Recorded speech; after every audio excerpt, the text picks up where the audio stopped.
Cherie Hanson here. I'm just fooling around with microphones to see if I can get a better sound.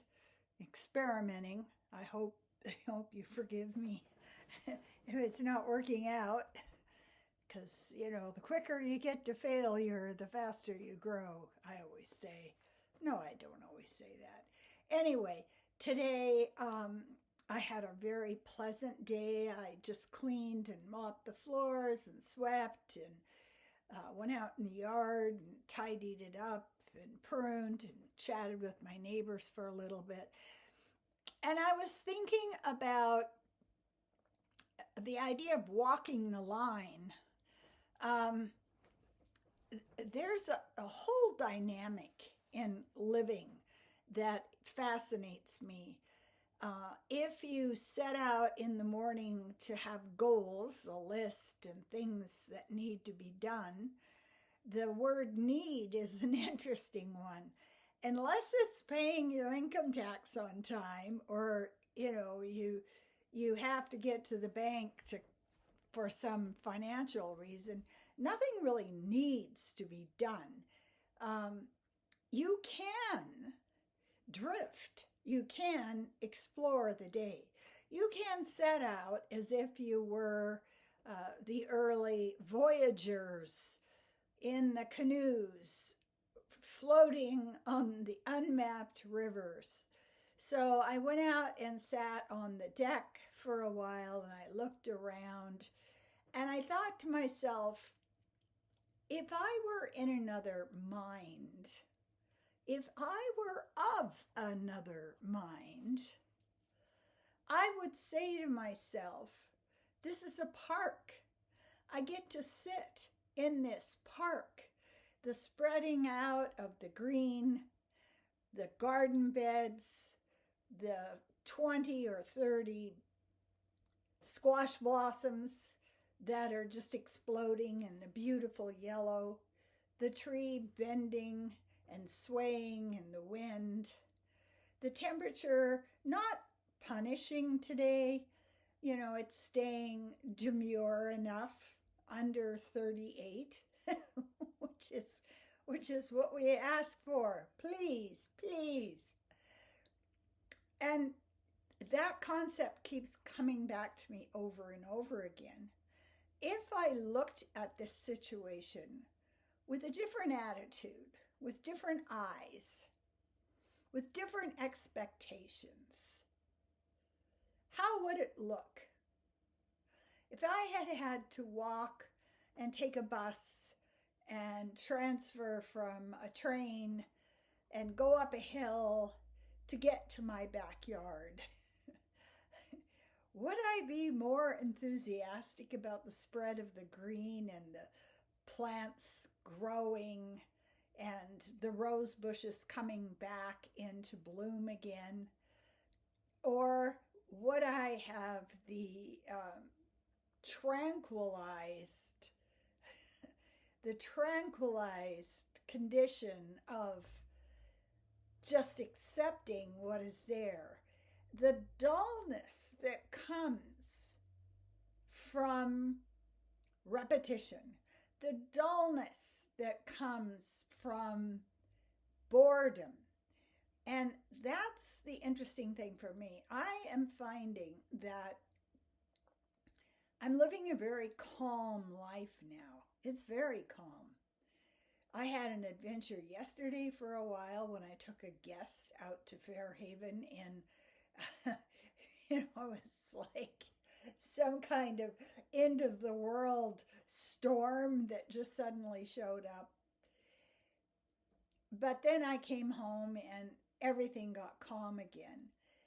So, what words do we have to describe a life of quiet and peace, calm, dependable? It's dependable that my garden is growing, that my cat is coming in a certain time and will sleep next to my legs. Do I need to have more excitement?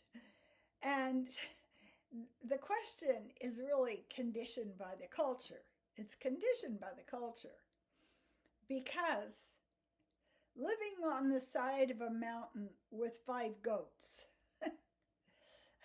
can be heaven if this is what the culture calls the pinnacle of your experience. You have 5 goats, you've got cheese, you've got milk, you've got goat hair, and you're living in a beautiful place and nobody's strafing or attacking.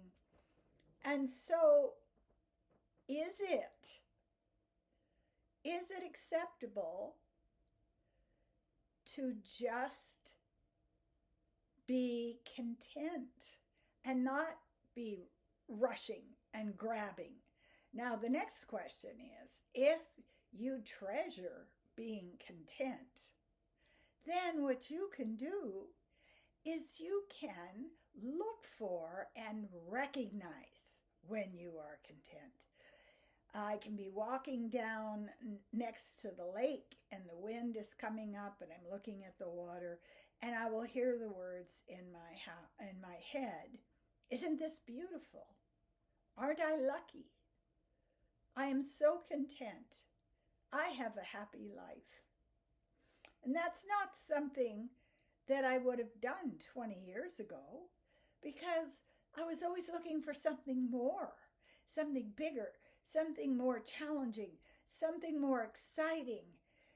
And that comes from my cultural conditioning. I'm fighting back. I am. It's a one-woman battle.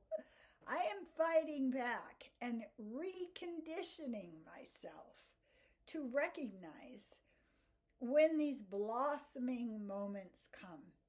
When I'm walking around in my yard and my cat is stretched out watching me, and this beautiful cold wind comes up like a prayer and brushes against me and moves my hair.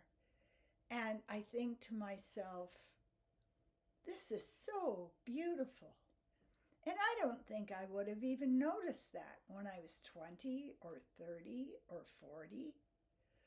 Wouldn't it be wonderful if we could teach our children to recognize these moments of fulsomeness, these moments of the blessing of the mundane, and be in a place where we can say, I am so lucky right now.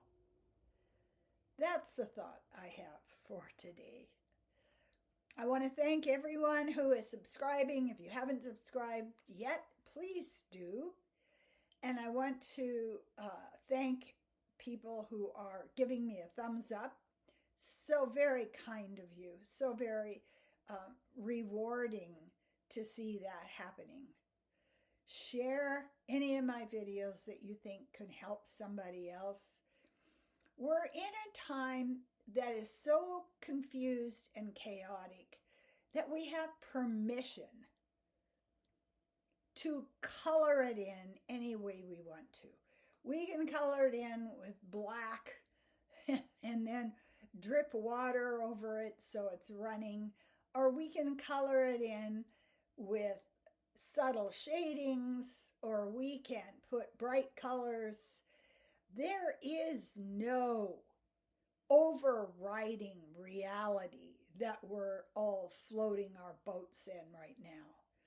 But it is up to us